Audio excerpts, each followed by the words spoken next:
কেউ কি আছো? ওকে এখান থেকে তাড়িয়ে দাও। যা এখান থেকে, আমার কাস্টমার নষ্ট করছিস। এই দাঁড়াও, এগুলো তোমার জন্য।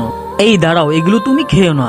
এইগুলো একজনের নষ্ট খাবার। আমি তোমার জন্য আরেকটা প্লেটে করে নতুন খাবার নিয়ে আসছি। এই নাও খাবার। আচ্ছা, তোমার নাম কি? আমার নাম সিফাত। আমি গ্রাম থেকে নতুন শহরে এসেছি, কিন্তু আমি কোনো কাজ খুঁজে পাচ্ছি না। এই নাও 1000 টাকা। না, আমার লাগবে না। আরে রাখো তো, তুমি যখন ইনকাম করবে আমাকে দিয়ে দিও কয়েক বছর পর। হ্যালো, বলুন স্যার, এই দোকানের মালিক কোথায়? আমি এই দোকানের মালিক। কিছু বছর আগে তো অন্য একজনের দোকানটা ছিল। হ্যাঁ, ওর মায়ের ক্যান্সার ছিল, তাই আমার কাছে দোকানটা বিক্রি করে দিয়ে চলে গেছে। তুমি কি আমাকে বলতে পারবে তার মা কোন হাসপাতালে ভর্তি আছে? হ্যাঁ, মডেল হাসপাতালে। আপনার মায়ের অবস্থা খুবই খারাপ। আপনার মাকে থেরাপি দিতে হবে। আপনি চিকিৎসার ব্যবস্থা করুন, আমি সব টাকা দিয়ে দেব। টাকা জমা না দিলে আপনার মায়ের চিকিৎসা আমি করতে পারবো না। আপনার মায়ের চিকিৎসা শুরু হয়ে গিয়েছে, কিন্তু আমি এখনো তো টাকা জমা দিতে পারলাম না।